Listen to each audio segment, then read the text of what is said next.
जुलाई 2022 से अब तक सरकार द्वारा प्रदेश को जीएसटी कंपनसेशन जो मैंडेटरी था वो भी प्रदान नहीं किया जा रहा है, जिससे विकास कार्य भी बाधित हो रहे हैं।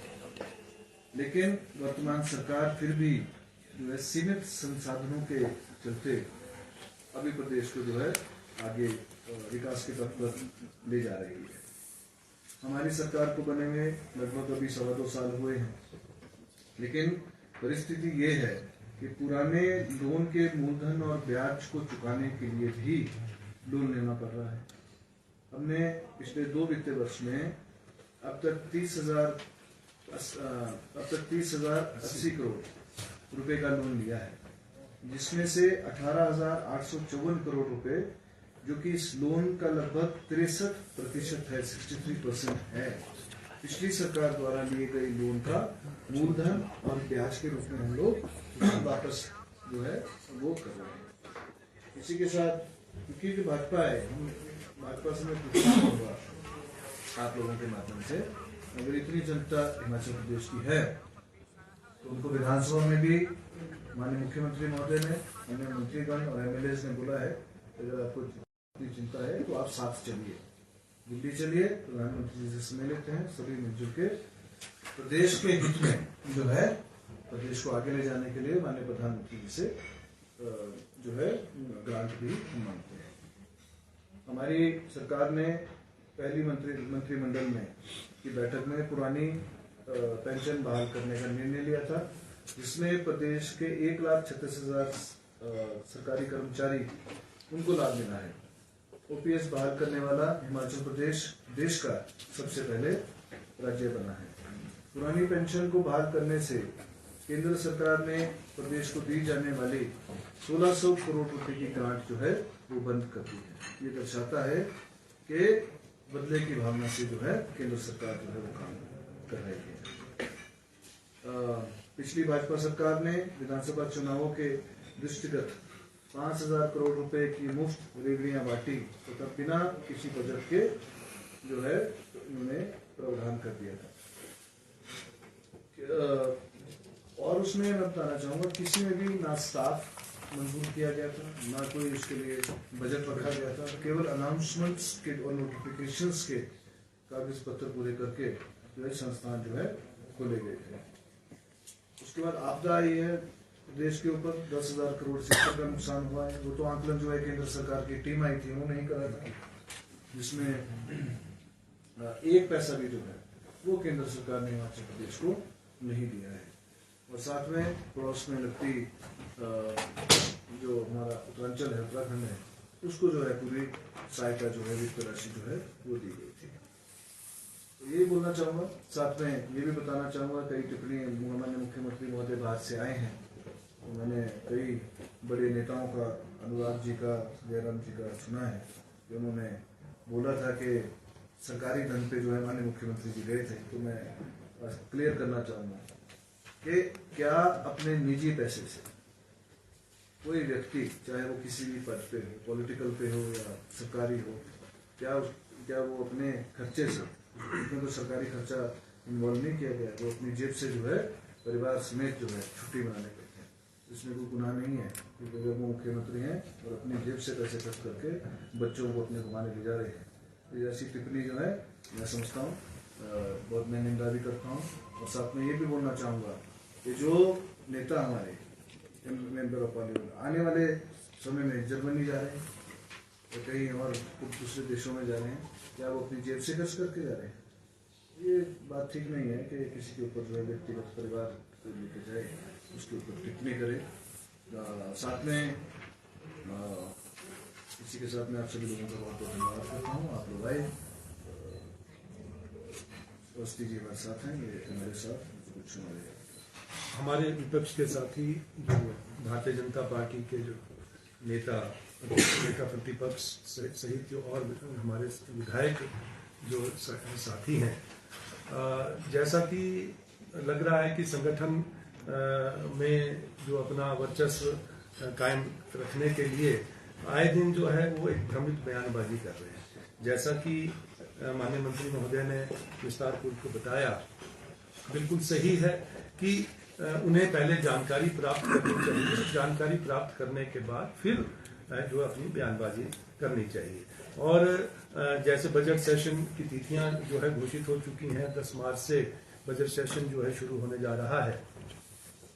इसी दृष्टिकोण से जो आज इस तरह से भ्रमित बयानबाजी की जा रही है और व्यक्तिगत टिप्पणियां की जा रही हैं, इसकी हम निंदा करते हैं।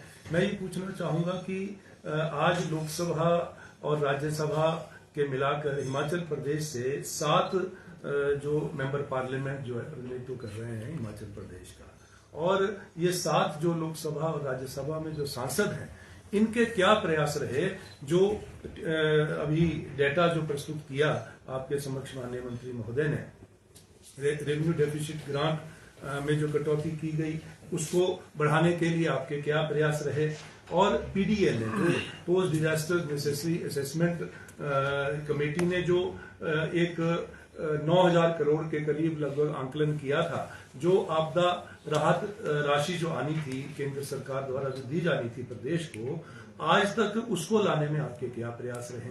तो ये सब बातें जो है आपको जनता के समक्ष रखनी चाहिए। अपने प्रयास जो है वो उनकी भी जानकारी जो है जनता के समक्ष उनको रखना चाहिए। लेकिन मेरा ये कहना है और मैं ये आरोप भी लगा रहा हूं कि उनके कोई भी प्रयास नहीं रहे, और आज 5 गुटों में जो भारतीय जनता पार्टी बटी हुई है प्रदेश में, आज हर गुट जो है वो अपने वर्चस्व स्थापित करने का प्रयास कर रहा है और इस तरह की बयानबाजी करके और एक पॉलिटिकल लाइमलाइट में आने की कोशिश कर रहा है। मैं यही कहना चाहूंगा, ये बिल्कुल झूठा और आधारहीन और तथ्यहीन बयानबाजी है। लेकिन बीजेपी तो कह रही है, पूर्व मुख्यमंत्री जयराम ठाकुर ने कहा है कल ही बयान में कि जो पैसा है केंद्र का उसकी बर्बादी जो है वो प्रदेश सरकार कर रही है। ये मैं इसमें जरूर कहना चाहूंगा कि वो या तो प्रमाण दें। मैं इसके बारे में प्रदेश की जनता को ये बताना चाहूंगा कि जिस 500 करोड़ रुपए की बात वो कह रहे हैं, जिसके रेफरेंस में वो टिप्पणी कर रहे हैं, वो 500 करोड़ उनको जानकारी नहीं रही। वो पूर्व में मुख्यमंत्री रहे, 5 वर्ष तक वो हिमाचल प्रदेश में मुख्यमंत्री के रूप में कार्य करते रहे, और जो एक इतने बड़े स्टेचर के नेता जो है अगर इस तरह की बयानबाजी करें तो मैं समझता हूं कि बहुत ही एक निंदनीय भी है और एक चिंता का विषय भी है। और ये मैं आपको स्पष्ट तौर पे कहना चाहूंगा कि जो 500 करोड़ रुपए की राशि जो थी वो ये प्रदेश की राशि थी, प्रदेश सरकार की राशि थी, और लैंड एक्विजिशन के लिए जो है ये राशि बिलासपुर में जो है वो प्रशासन के पास पड़ी थी बैंक्स में, और क्योंकि लैंड एक्विजिशन का कार्य पूरा हो चुका है और उस समय जो राशि बची थी, ये अनस्पेंट राशि जो थी, ये 500 करोड़ रुपए की राशि जब माननीय मुख्यमंत्री जी और सरकार के संज्ञान में बात आई तो ये तुरंत फैसला लिया गया कि इस अनस्पेंट राशि को जनहित की योजनाओं के लिए खर्च किया जाएगा। इसलिए ये अपनी राशि अपने ही पास जो है वो लाई गई है प्रदेश सरकार द्वारा। तो इसमें इनको आपत्ति क्या है, और आपत्ति तो तब होनी चाहिए यदि इनकी जेब से कोई पैसा जो है हमने लिया हो। अपना जो पैसा हम मांग रहे हैं उसके लिए तो ये प्रयास नहीं कर रहे हैं। जो हमारे कर्मचारी बंधुओं के जो एनपीएस का 9200 करोड़ रुपया जो केंद्र सरकार के पास पड़ा है, उसके लिए इनके कोई प्रयास नहीं है। वो पैसा लेकर आए और अपने प्रयास जो है वो दिखाएं भी कि आपने कहां प्रयास किए। तो मैं समझता हूं कि आप सच्चे हितैषी जो है तभी कहलाए जाए। देखिए, सरकार हमारी, मुख्यमंत्री हमारे, तो कानून भी हमारे चलेगा और फैसले भी हमारे चलेंगे। हमने स्टेट गवर्नमेंट ने देखना है कौन से फंड कहां से शिफ्ट करने हैं, ना कि जयराम जी ने वहां से डिक्टेट करना है। आपके डिपार्टमेंट से रिलेटेड सवाल ले लें। जो बीपीएल में परिवार हैं, अब उसमें चेंजिंग करनी है, कुछ ऐसे लोग जो संपन्न लोग हैं वो बाहर होने, गाड़ियां हैं कई लोगों के पास, तो कब तक मान के चलें सर जो बीपीएल वाला है? देखिए, ये भी माननीय मुख्यमंत्री जी के निर्देश पे जो है, क्योंकि बीपीएल का सर्वे बहुत पहले हुआ और एक स्पेसिफाइड लिमिट है हर पंचायत में। अगर 20 परिवार है, 25 परिवार है, तो वही रहेंगे, वो बढ़ नहीं सकते। माननीय मुख्यमंत्री जी ने स्वयं में देखा कि पात्र व्यक्ति जो हैं कई पंचायतों में वो नहीं है। कुछ प्रधान जो है, प्रधानगण जो है, वो कई बार वोट के राजनीति के चक्कर में ब्लैकमेल करते हैं। ये प्रैक्टिकल बात है। तो सभी ने फैसला लिया कि बीपीएल का सर्वे जो है वो नए सिरे से होना चाहिए और उसका जो उसकी जो कमेटी बनाई गई फाइनलाइजेशन काम ग्राम पंचायत से ही जाएगा। सबसे पहले हमने देखा है कि केवल जो अपने चहेतों का नाम ही टॉप नंबर पे भेजते हैं, कोई स्कीम आई, दूसरे गरीब आदमी का आ ही नहीं पाता। तो ये सब कुछ मद्देनजर रखते हुए नई गाइडलाइंस बनाई गई और 1 अप्रैल से जो है इसका बीपीएल का चयन जो है, सर्वे जो है तो पुनः शुरू हो जाएगा, जिसकी फाइनल अथॉरिटी जो सैंक्शन है कौन पात्र है कौन पात्र नहीं है वो बीडीओ और एसडीएम रहेंगे उसमें, ताकि पंचायत की प्रतिनिधि अपने मनमानी में ना कर सके। सर एक सवाल था, नई बन रही है उसके लिए तो नहीं कोई कि क्या कर बना नहीं, देखिए ऐसा है नई पंचायतों में करीबन 700 करीबन 700 ज्यादा भी हो सकते हैं, 10-20 के रोज आते हैं। उसके प्रपोजल हमारे पास आ रहे हैं, वो उसके हमने स्टडी ऑलरेडी करा ली है, उसकी रिपोर्ट्स संबंधित डीपीओज और डीसीज से हमने मंगा ली है, क्योंकि एक पंचायत बनाने में वो खर्चा बहुत ज्यादा आता है। करीबन 7 से 8 करोड़ रुपए एक पंचायत बनाने में आता है। पंचायत घर से लेकर उसकी लैंड से लेकर सभी फर्नीचर, बिल्डिंग, स्टाफ से लेकर काफी खर्चा आता है। तो अभी जो है फिलहाल मैं बताना चाहूँगा प्रपोजल्स हम लोग ले रहे हैं, परंतु उसमें अंतिम फैसला जो है वो आपस में हमारे एमएलए के साथ, हमारे मंत्रीगण के साथ, सभी के साथ एक सामूहिक चर्चा करके जो है उसके ऊपर फैसला लिया जाएगा कि बनानी है कि नहीं बनानी। अभी फिलहाल हम लोग प्रपोजल्स हमने इन्वाइट करे हैं। सर, जयराम ठाकुर ने एक आरोप और भी लगाया है कि सरकार ने एक एनजीओ को 97 लाख रुपए यहाँ पे दिए हैं, उसका राज क्या है? जी, ऐसा है ना, घर बैठ के अपने समय में तो नोटिफिकेशन से चेंज करते रहे, सुबह कुछ और करते थे, शाम को कुछ और करते रहे, कैंसिल कर देते थे। मैं साफ बताना चाहता हूँ जो आरोप लगा रहे हैं कि चाहते एनजीओ को दे दिए, हर चीज रूल उनको पता गवर्नमेंट ऑफ इंडिया से मिले हैं, तो मोदी से आगे पूछे कि क्या किया है क्या नहीं किया। मैं बताना चाहूंगा state government has constituted state level multi disciplinary granting committee to scrutinize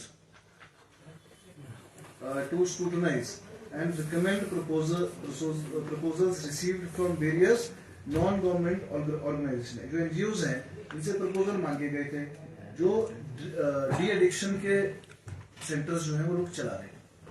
उसमें एक दिव्यांगन एक एनजीओ थी जो कि इनकी कमेटी बनती है, गवर्नमेंट ऑफ इंडिया ही उसको स्क्रूटनाइज करती है, पूरे स्टेट को भी वो मॉनिटर करती है। उन्होंने अप्लाई किया था, उनको अप्लाई किया है तो करीबन 87.28 लाख रुपए का प्रोजेक्ट जो है गवर्नमेंट ऑफ इंडिया से मिले हैं उनको। तो इस सवाल का स्टेट गवर्नमेंट का बीच में ला रहे हैं, जो पूछना है वो सेंट्रल में जाके पूछे, कैंसिल करना है वहां जाके पूछे। जो भी स्टेट गवर्नमेंट करती है डी एडिक्शन सेंटर्स, वो लोगों को उनकी जो बीमारी है, मैं तो उसको नशा नहीं बोलूंगा, नशा तो है ही है, लेकिन आज एक सामाजिक बीमारी बन चुकी है। सभी लोग प्रयासरत है इसको जो है कि खत्म हो, डी एडिक्शन सेंटर्स बने। जो हमारे युवा आजकल जो है हमारे इसमें जो इस बीमारी नशे में फंस गए हैं, उनको कैसे बाहर निकाला जाए। एक तरफ तो आप ये बोल रहे हैं, दूसरी तरफ बोल रहे हैं कि जो अच्छा काम कर रहा है उसको क्यों कर दिया है। तो ऐसा ही है, गवर्नमेंट ऑफ इंडिया के पैसे और उनके बाई रूल्स के हिसाब से जो है जो भी कार्रवाई हुई है। आपको याद होगा जब विधानसभा में पहली कांग्रेस सरकार, सुखविंदर सिंह सुक्खू जी की पहली सरकार इतिहास में पूरे देश में ऐसी हुई जिसने भ्रष्टाचार के ऊपर जो बीजेपी विपक्ष के नेता हमारे प्रपोजल लाए उसको एक्सेप्ट किया और उसके ऊपर बहस करी। वो एक भी तथ्य पेश नहीं कर पाए। गप्पे मारने से घर बैठ के या फोन पे काम नहीं चलेगा, प्रैक्टिकली करना पड़ेगा। सर, फर्जी वोटर्स को रोकने के लिए पंचायती राज अधिनियम में संशोधन किया है, कितना लगता है आपको बेनिफिशियल होगा? क्योंकि जब चुनाव होते थे तो कई बार जो कैंडिडेट्स होते थे बहुत सारे ऐसे वोटर्स बनाते थे। आपके डिपार्टमेंट से रिलेटेड सवाल तभी ले रहे हैं सर, कितना हम मानते हैं कितना ये फायदेमंद होने वाला है? देखिए ऐसा है, मैं समझता हूँ कि वोट एक ही जगह होनी चाहिए जी, चाहे वो शहर में हो, चाहे नगर परिषद में हो, नगर निगम में हो, ग्राम पंचायत में हो, कहीं भी रखें। वोट देना एक हिंदुस्तान के नागरिक का एक जो है राइट है और मैं समझता हूँ कि लेकिन एक वोट होना चाहिए, इसीलिए संशोधन जो है वो लेके आए। अनुज जी, आपने कहा था कि जो हमारी रेवेन्यू डेफिसिट ग्रांट है वो लगातार कम होती जा रही है, तो आपने साथ में ये भी कहा कि उत्तराखंड की कम नहीं हो रही लेकिन हिमाचल की कम हो रही है, तो क्या ये सिर्फ हिमाचल की ही कम हो रही है? जी, अगर आप रिकॉर्ड लेंगे तो केवल मात्र हिमाचल प्रदेश की जो RDS है, RDG है, वो कम हो रही है। इस साल जो है 3000 करोड़ रुपए की कटौती करी गई है। हालांकि अपने संसाधनों से, चाहे वो जो आपदा आई थी उसमें, चाहे अभी जो काम चल रहे हैं उसमें, स्टेट जो है अपने सोर्स ऑफ अर्निंग कैसे बढ़ाए उसके ऊपर काम करे। पीएम मोदी दूसरा घर बताते हैं हिमाचल को अपना, तो आप कह रहे हैं कि ऐसा है, अभी बिहार में इलेक्शन चल रहे भैया, अभी वो बोल रहे हैं कि मैं तो यहीं पैदा हुआ, अभी उनका तो यही पता नहीं है। वो जिस प्रदेश में इलेक्शन होते हैं वहीं के सिटीजन बन जाते हैं, वहीं के वोटर बन जाते हैं, वहीं का खान पीन जो है वो कर देते हैं। तो अभी हिमाचल आएंगे, वो दूसरा घर हो गया है, तो पता नहीं क्या होगा, मेरे को उन्हीं को पता होगा मेरे ख्याल से। तो अभी मैंने आज की न्यूज उनकी देखी कि बिहार में अभी शुरू कर दिया है कि मेरा तो फेवरेट खाना ही है, यहाँ आते सिकुगुड़ी बन जाता है खाना, बिहार में जाएंगे बिहार का बन जाता है, छत्तीसगढ़ जाएंगे वहां का बन जाता है। तो ये ऐसा है कि क्या बोले। ठीक है। Thank you very much.